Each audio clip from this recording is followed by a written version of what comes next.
I'm really, really pleased to be here with your network, a learning and a leadership network. That's really, really important for the psychological professions. It's great being back up in the Northwest. The Northwest is the area for me that really gets mental health and well-being in a much more fundamental way. That's not me just currying favor with my audience. That is actually something that I've observed. And the conversations that you can have, yes, lots of great things are happening all over the country, but the conversations you can have in the Northwest have a level of depth to them when we start talking about public health, psychological approaches, moving upstream, promotion and prevention. You kind of get this broader picture.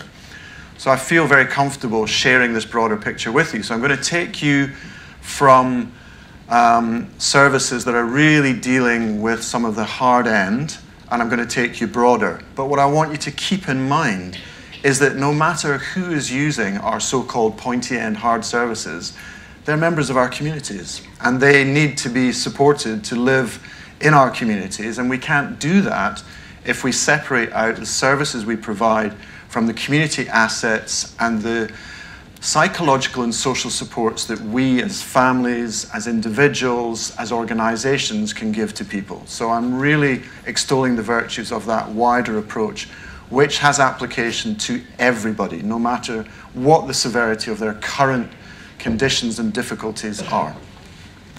Okay, so I'm going to talk about public health. I'm going to talk about well-being, float you down a bit of a well-being boat. Hopefully what I'm going to say will be relevant to you. And I've been talking with Claire and Gita, and we've got some questions that we'd like to debate and discuss with you, because we do want to, not just you listen to me for an hour, that'd be dreadful. Although I do have quite a lot of slides, I will whip through them. So Gita's going to give me a wave or a call or a reminder at 30 minutes to stop speaking, because I do tend to get a little bit carried away. And that gives us plenty of time for discussion, questions, answers. And the debate isn't about the discussion, or really what I'd rather not like is it becomes a kind of let's question Gregor Henderson from Public Health England about why the government's doing this, why Public Health England's doing that. I want the discussion to be of value to you. So I suggest that we'll discuss things collectively, and you can use me as whatever you want to use me to make sure those discussions are fruitful for you. Okay, so that's my introductory note. So without further ado, I might just walk around, because a lot of you are in different parts of the room, and I stand here. I'm really only speaking to these people on this table, which is no bad thing, but I want to share my love around the room. Okay, so this is the summary of what I'm going to do. I'm going to introduce you to Public Health England. I think that's important, and also it's in my day job to always talk about Public Health England, so you just have to go with that. A few words about definitions, so we're all on the same page.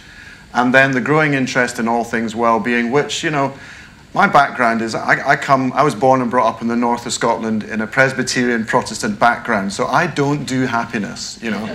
If you get a smile out of me, then I'm doing very well. Yes, of course I'm into hedonic pleasures, but I feel very guilty for them afterwards, so I'm always searching for eudaimonic motions in my life. So you're going to get a little bit of hard-nosed cynicism from me, but I do think it matters. And then what we might do, lots of great things already going on, but I want to put that in the frame of what that might look like for the people that you're working with and working for, and then how we might evolve both socially and psychologically, because that will have massive implications. If the shift to well-being really is true, and we are seeing a shift to psychological and social wellness, and we feel that in the practice that we do and work with that with the people that we're working with, then how does the profession need to evolve, and what are the implications for training and development that might follow from that? Public Health England, so government agency, executive agency of the Department of Health. It has three main areas of responsibility. Health protection, so we're the Ebola people, so when you're flying in from West Africa, we take you off and question you and put needles in you and take all sorts of tests. So we are very well known for our health protection work, and internationally deemed to be very good at it, but obviously always room for improvement. We have a massive knowledge and information service, which collects and compiles and analyzes and then disseminates data that should be of benefit to improving the public's health and also improving the way in which services deliver public health dividends for people. And last but not least, the Health Improvement Directorate, which is there to really work on the key issues across life courses and in behaviours that we know affect our health. And that's the kind of thing that the public see with the anti-smoking, the addressing obesity, alcohol issues. So that's very much wrapped up in there.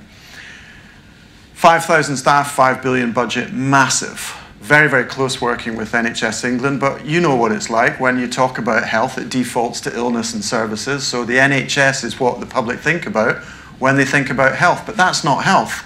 That's ameliorating illness, that's responding to illness, but we're all in this together because we need to do it together, and we can't have this separation between promotion and prevention and downstream service provision. It doesn't make sense. So a lot of close working, but particularly with local government, who are the guardians and the statutory guardians, an organisation that's given statutory responsibility to improve the health of their local populations. So whilst we might come from the NHS family, we now have to think NHS, local authority, health and social care. So your opportunity with Devo Mank, and of course I love devolution, of course I do, I come from Scotland. God, we were so close, but we're better together. But it's just this, this notion that, you know the psychological power of devolving responsibility and control. But my worry is, as some of you will be also reading in the press, the worry is it's another reorganization, it's another way in which we keep talking about the integration of health and social care and do that in a siloed way, which is not part of what the community and the public need and want. So Devo Mank, fantastic, but let's do it properly across the NHS, social care, and public health, and then we'll get a great dividend. And that really transformative dividend, so all eyes are on Manchester to get this right, so good luck. So PHE and mental health, a lot of great statements and commitments being made by Public Health England about mental health, but there's not that many of us in there with mental health expertise. Now that's never really bothered us from the mental health community because we've always known that when we stray out of our own professional area into areas, we're the advocates for mental health, and that's just something you do as part of your day job. So we're very pleased that we've got high-level ownership for public health and public mental health by our Chief Executive, Duncan Selby, by our board, and by our National Executive Directors. I'd love more staff, but it's not going to happen in the current fiscal environment. But this is what we're trying to do. We're trying to embed mental health across the main directorates of Public Health England to make sure that they are psychologically aware of the work they're doing. Now, you can think quite easily of the psychological impacts of the work of our health protection colleagues. And we're really trying to ramp that up. We've got a small team in health protection, but growing that to make sure we are responding to the psychological and social issues that arise from health emergencies, whether it's flooding, whether it's infectious disease control, or whatever. So that's our ambition. We have a number of things that drive the work we do, and they really are about, as I've said, embedding mental health in everything we do, making sure that we're addressing inequalities, making sure that mental health is well understood by the community as being more than mental illness and the absence of illness, and making sure that we're addressing the key social and psychological determinants of what constitutes good health and poor mental health. And this nice shift to wellness, which we've identified in our Evidence into Action Priorities paper as one of the future game changers. If we can shift to wellness and orient things towards wellness, wouldn't it be great if services were rewarded, not on a case-by-case, how many have you seen basis, but on the outcomes they achieve that shift people's lives toward wellness, while still living, coping, and recovering from some of the devastations that may happen from their experiences or from the diagnosis they may get. So the key underpinning activities, not long before we finish this section. Intelligence, you can't do much without good data. And we've got a very data-driven system, but it's data that derives from illness and service usage. And we need to get much better in mental health at getting data that's much more community-oriented and really gets into the nub and the weave of people's everyday lives in terms of employment, connections, social networks, housing, education, etc. And that's a much more complete picture, and we're working on that. Workforce, like your work today, we really need to make a lot more workforces socially and psychologically aware, more mentally literate, and that's something that we're producing a report. Some of you may know Jude Stansfield. Jude works with me, and she's done a fantastic report on workforce capacity and capabilities, and we're finally publishing that on March the 10th, and we want to hear what you think about that in terms of the core competencies we've identified for being good at public mental health. Collaborative working, of course, and social marketing. I'm not going to talk about social marketing today. That's a whole day on its own. And you might want to speak to me over lunch about it, because I've got some tales to tell about opportunities that were missed to do proper, good social marketing in the Northwest, and it wasn't the Northwest's fault. Okay, mental health. Those are the key priorities: promotion, prevention, and improving the quality of life of those living with illness. Right, let's just go back. Okay, I'm going to relax it down a little bit. I sped that up because you just needed to take away a few take-home message that Public Health England is really committed to mental health, but we need to do that in collaboration with you and many others. This is one of my favourite parts in Scotland. It's in Loch Rannoch, so I want you to relax. There is a boat just here, and it's just paddling the water a little bit. So just relax back, put your feet up, and we're just going to drift you upstream. I hope.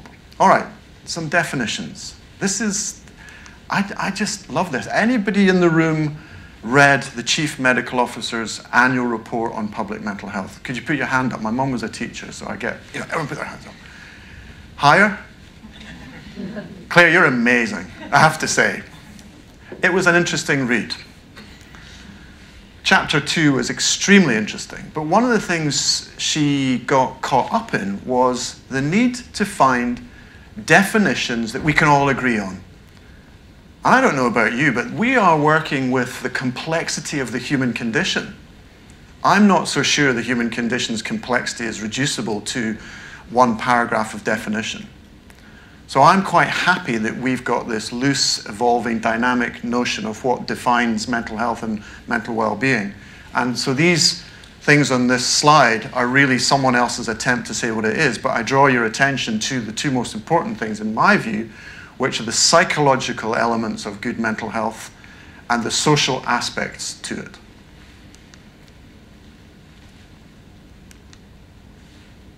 When we think about well-being, again, many people spend, this has been around for a long time, and if we haven't since Descartes over thousands and thousands of years ago defined well-being, we're not going to do it now. But what we can do is grow and evolve what well-being means and try and give it a little bit more stickiness and understanding, so it's not just seen as someone floating off into a debate about the public's happiness, because it's much deeper than that. So it's subjective, it's hedonic and eudaimonic, it's about capabilities, it's dynamic. That's really what I want to say. A sociologist in the States called Corey Keyes, and this is his way of structuring the thinking around well-being. I quite like this, and it's interesting, you can show it to a sociological audience and they love it. You can show it to a psychological audience and they love it.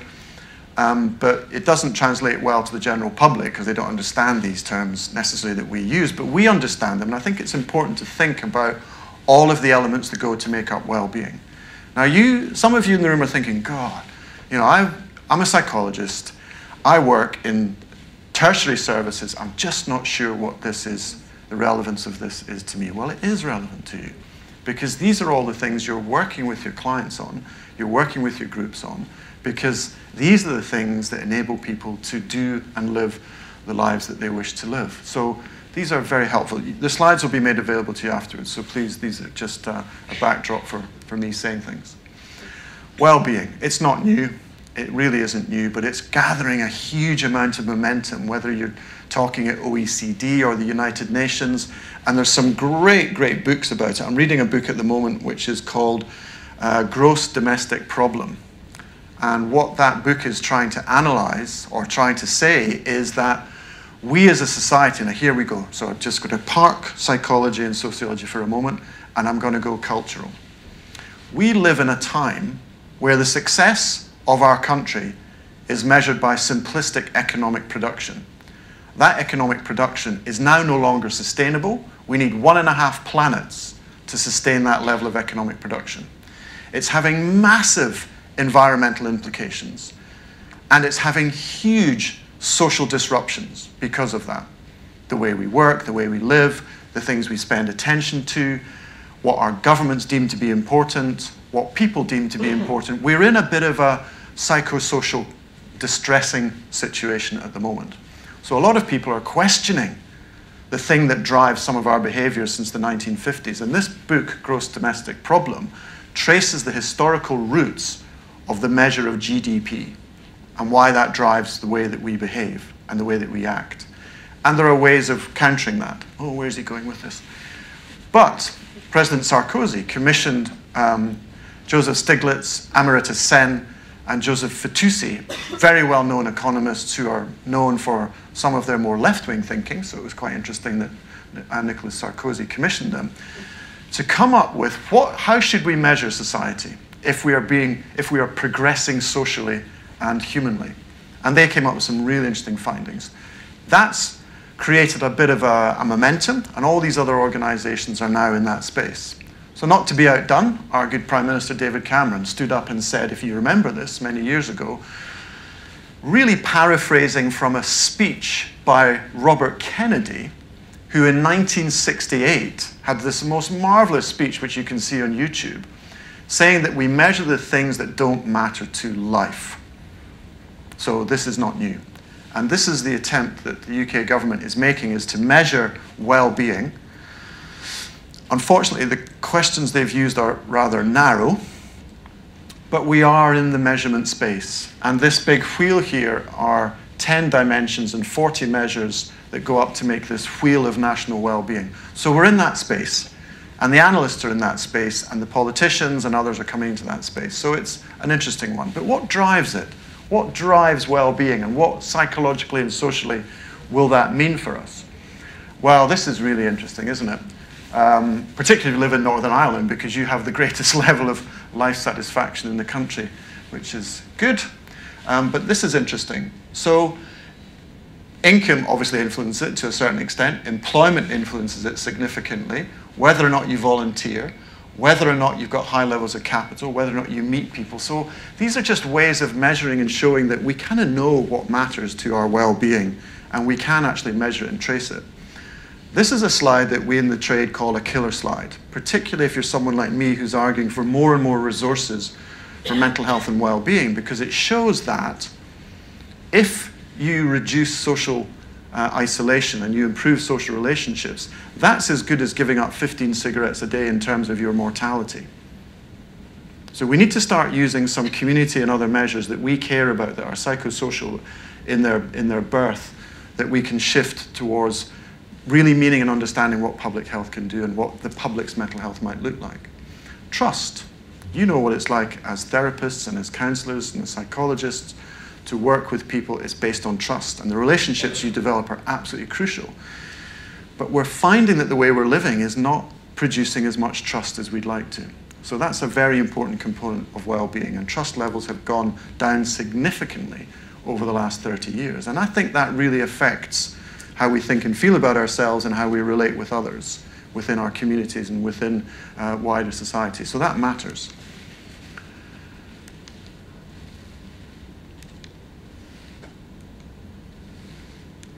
Oh, I'm just clicking, but there we are.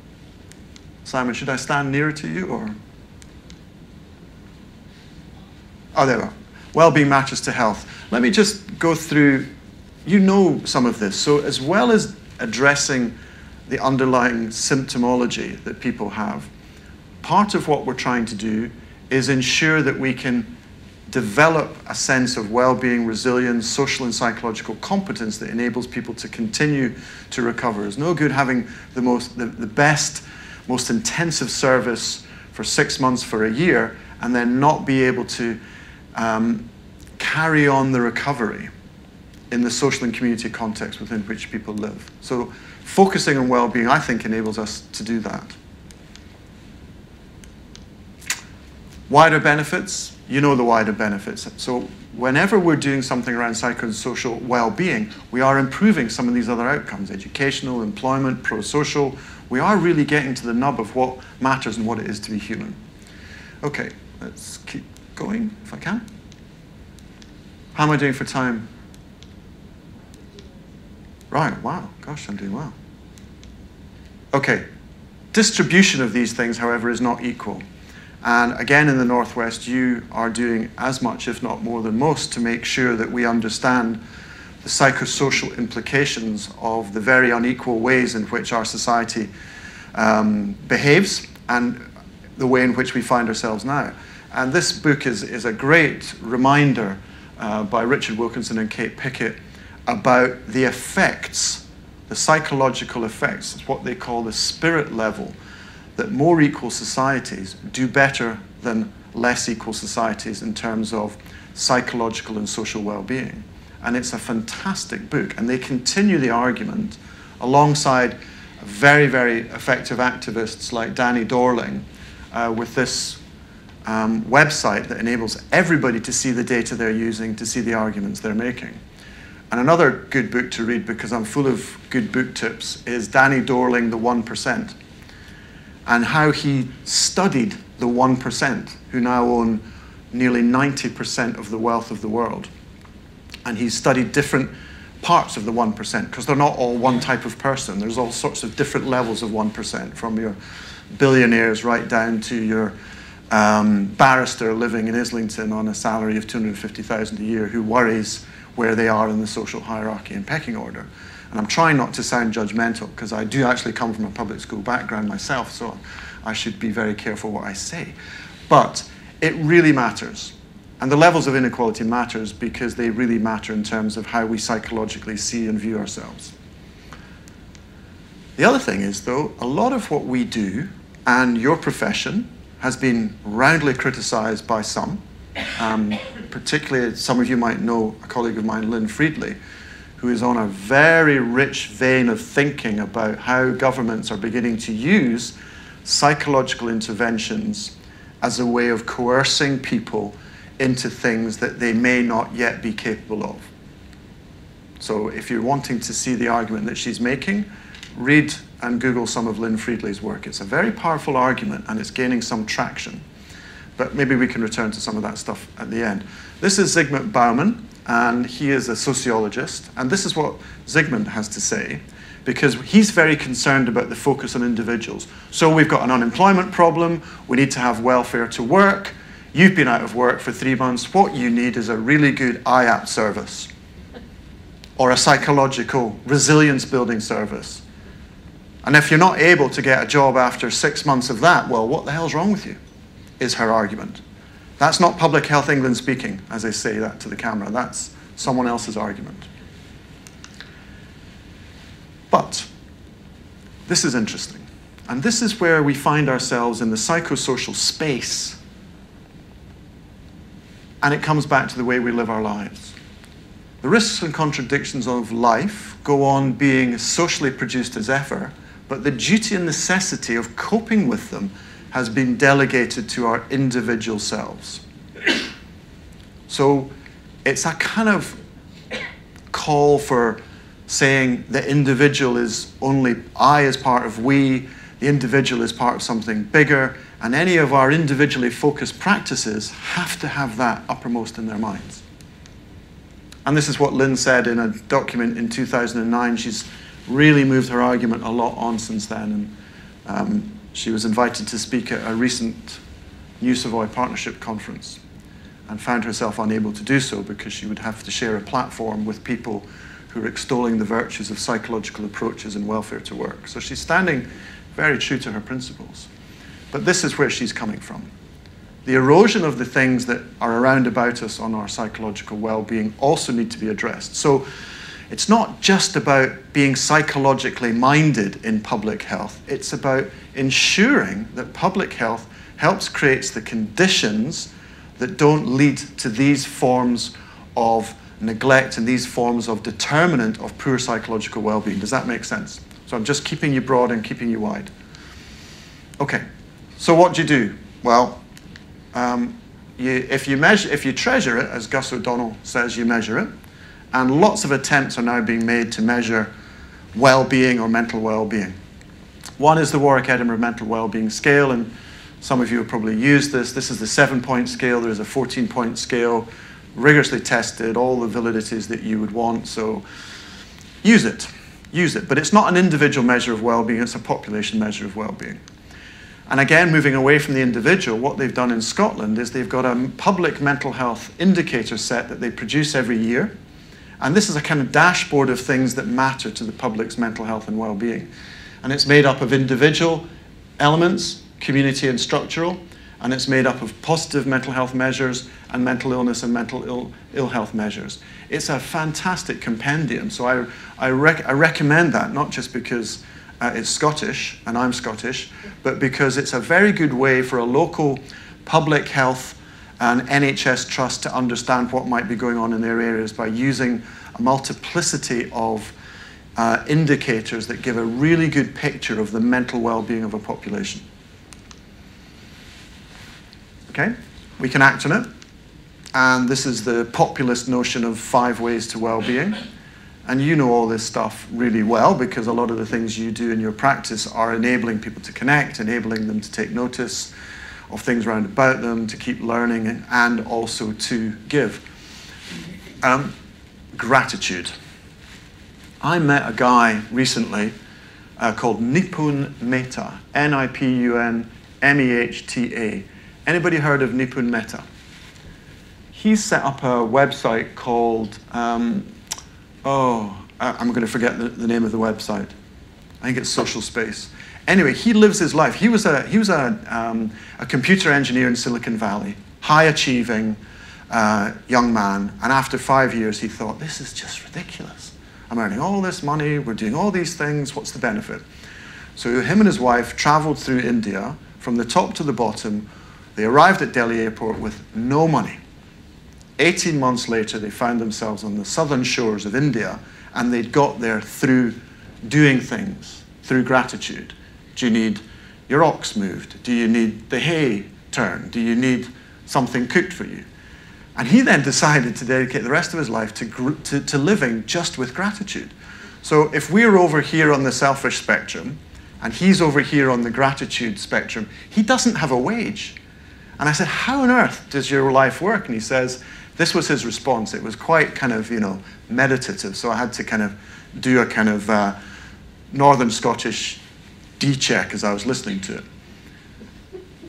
The cup of gratitude overfloweth, and I'm there to receive those parts that overflow, which is amazing. This man has lived his life with his family for the last 12 years without earning a wage. It's incredible. So I just use that as an example of where we can extend some of this stuff and some of the people that are doing things and what that might mean for some of us. Sorry, I'm just on that trip because I met him a couple of weeks ago and I'm still astonished. He has this thing called a smile card. So you do a good deed and then you leave a card, and that then gives you the obligation. It's like Tig. It's like, I've done something for you, Tig. You do something. And he's got all these wonderful, wonderful things. Anyway. The All-Party Parliamentary Group, bless them, on well-being. This is their 4 recommendations. These went down a storm. Absolute storm. Look at that one. Mindfulness training for doctors and teachers. Whatever happened to psychologists? Anyway, just to show how this is growing and how, there's probably a few people in the room that are going, God, that mindfulness, that's just such a trendy thing.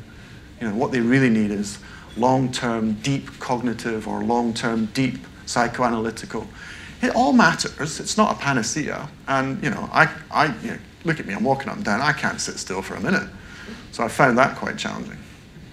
But I think that's really interesting in the way things are going. And then people are turning it into something that a city can do. Liverpool's been doing fantastic things.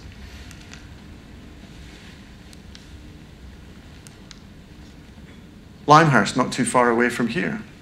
A community, a housing estate, really ravaged, very deprived, all the poor socioeconomic indicators. They started training well-being explorers who were people who were unemployed living on the estate. And they just had the most remarkable results. Building on Antonovsky's themes of sense of coherence and purpose, these well-being explorers have been exploring well-being issues around their local community on the housing estate. And the Housing Association were the ones that set it up. You know what's happened? Rents. They have no rent arrears in Limehurst, or at least they have significantly reduced them. They have a sense of pride in their community now, and it all started because people went round saying this matters. So it's a kind of community psychological inoculation against some of the ways in which we find ourselves living, because they manage and influence their personal situation. They have control, they have autonomy. In Hatton, Community Wellbeing Practices, this is what they do. This is an award-winning social enterprise, and it's run by a very good colleague of mine called Mark Swift. Anybody know Mark Swift? Great stuff, absolutely brilliant stuff. And this is what they do. And a whole range of things that they do, which are on the kind of tier 0, if you're into tiers, tier 1, but they're wider than IAPT. And one of the things we love about what IAPT has enabled people to do is they've taken an idea, so they improve access to psychological therapies. It's almost as though improving access to psychological therapies is an end in itself. It's not. The phrase goes, improving access to psychological therapies to enable people, families, and communities to live the lives they wish to live. That's what we need to do. And then a lot of people have taken that and been very innovative with IAPT, as you have in the Northwest. So this is where we need to spread the IAPT love to. Social prescribing, all of it. It just makes sense, doesn't it? Because we can't keep all of that resource in one part of the system and expect the other part of the system to have a sense of coherence about it if they're not also involved. And the outcomes they've achieved are absolutely phenomenal. And I just put graphs up because just take my word for it. And you can mine the slides later and grill Mark Swift on his methodological techniques, which we've done, and they're robust. A day in the life. This is interesting because very often we talk about people living and recovering from mental illness or mental health difficulties or mental difficulties, again, struggling with terminology. And we have this assumption that we know what we mean by that. Then we have this assumption that we know what we mean by diagnoses. I've never really found diagnoses particularly helpful. And if any of you remember Ron Coleman, who used to walk up and down the stage talking about his experiences, Ron gathered in his psychiatric career upwards of 11 different diagnoses. And if you see him, he's a very large man. And he said that if the one diagnostic category he was after but hadn't yet got was anorexia nervosa. Anyway, I jest. Great, I've got not long to go. I jest. And what people are doing now, they're saying, look, diagnosis is limiting. We need to shift to functioning. So as I'm working with you, what I'm doing is working on your functioning, the relationships you want, the things you want to do, the purpose you wish to achieve, the housing you need to sort. So I'm only here as a conduit, as your co-therapist, whatever, to make sure those things happen. And this is happening. We're having conversations with the Royal College of Psychiatrists about the shift of training away from diagnostic categorization and using the toolkit, drugs, talking, referring on to another service, talking about function. And I think that's really, really powerful. It's socially and psychologically and community relevant. Sorry, and A Day in the Life is a blog. That was my point. Oh, where am I? Yes, I'm running. Okay, Day in the Life, it's a blog. So one day every year, one day every season this year, hundreds of people with mental illness are blogging about their lives on that day. And we're mining that information. We've got 380 blogs from day 1, over 200 from day 2. There will be a summer blog and then an autumn blog, and then we'll put all of the stuff together. But the insights coming from these blogs are amazing. And they're on a website called adayinthelifemh.org.uk. And it's run by a social enterprise, and it's just phenomenal. And Mark Brown, who runs it, posts 5 blogs each week, so you can just keep up with. And it just gives you an insight into the granularity of people's lives that I think sometimes services, with lots of best intentions, can't actually get the depth of by the data sometimes that we use. So building and acting the evidence, we know lots of what works in all of these areas, and they are underpinned by psychological processes. And even addressing things like obesity. What is it about obesity? What is it about the eating? What is it about the behaviors? What is it that's driving someone? And a lot of those are psychosocial. And there are some services, weight management services in the country now that are going, we're not going to achieve the outcomes we want to achieve if we just focus on the management of your weight. We need to focus on the social and psychological implications and underpinning factors that are leading to some of these problems. And the results they're having are really quite astonishing. whether it's bullying, whether it's divorce, whether it's violence, whether it's a complex set of adverse childhood events that leads to behaviors that lead to obesity. You track, you trace, you get to the issues that really matter. That's psychological and social awareness. So, building acting on the evidence, the government and Public Health England are setting up a What Works Centre to make sure we can disseminate the evidence more effectively, synthesise and disseminate it. There are 3 initial strands of evidence. £850,000 is going out to academic consortia for each of these strands. Employment and learning, community, and the use of sports, culture and sport, arts, culture and sport to improve well-being. And following on from that, we'll probably start getting money to look at the health and look at the educational part. So watch out for this. This will be a very interesting service, and engage with it. They've got we've got a very basic website at the moment, which is there, and they tweet. And just follow that if you want to keep involved. And we've just appointed a chair that will be publicly announced soon, and we're appointing trustees. I want you to engage with this because it's going to be something that we want people to engage with who are in this space. Okay, last couple of minutes. So let's evolve towards a more integral approach. Now this is a model. Anybody in the room heard of a guy called Ken Wilber? Don't be shy, put your hands up. There must be a Wilber fan in the room. There's always one. Isn't his writing impenetrable, but actually very good? And you know, I'm not one to follow cults or individuals or gurus, but he does it for me, although I do think some of the stuff around about him is a bit odd, but that's just me. Anyway, this is an integral vision, and what it says is, on the left-hand side is our internal world, and on the right-hand side is our external world. And very often, when we're improving and designing services, we get caught up in this world, don't we? What's the inflow, what's the outflow, what's the product, how many people do we need for a community mental health team, etc., etc., etc. And we don't pay enough attention to all these other quadrants. So let's stick on this quadrant. Whatever we're doing in the psychosocial space, we have to be mindful of the individual. We have to be mindful of what affects that individual in terms of the we, their relationships, individual relationships, family relationships, community relationships. That's what drives our internal lives. And we don't pay enough attention to that as we look at some of the things we might be doing.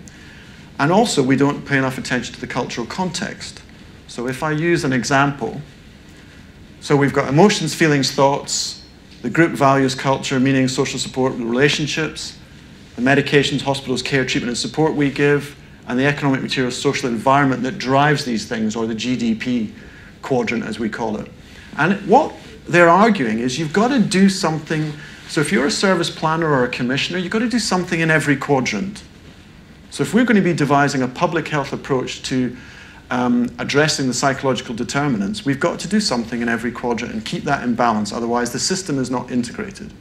The other element of integral is you have to mix the use of different disciplines and different professions. This is a great book on resilience by a psychiatrist, and we need to hold on to some of those things that really do make us who we are and the human condition, whether it's our values, whether it's our beliefs, whether it's how we bounce back from adverse events, and also basic human values matter. And I pulled this out because I quite like Adam Phillips' writing, and just, you know, human kindness and how we orient the service towards that, and how maybe in a few years' time, as we look at that integral quadrant, we can talk about some of those things when we're planning, designing, and retendering services, for example.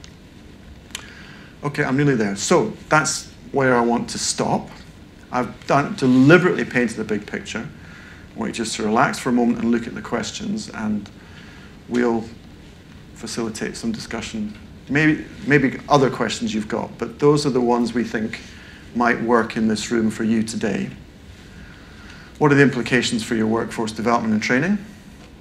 How do you foster links with public health? Because it's not just public health doctors that do public health. Particularly now local authorities have got the lead. How do we articulate the benefits of that? Because people are going, God, another group of people I've got to engage with. Why? How does it link to improving physical health? Because that's the other big one coming. And the NHS England's 5-year forward view is great, looking at prevention and how we get away from the mind-body split. And how do we maximize a psychological dividend from what's going to happen in Manchester, for example, as you start to put things together? Okay, so that's my offer and my suggested questions. Thanks.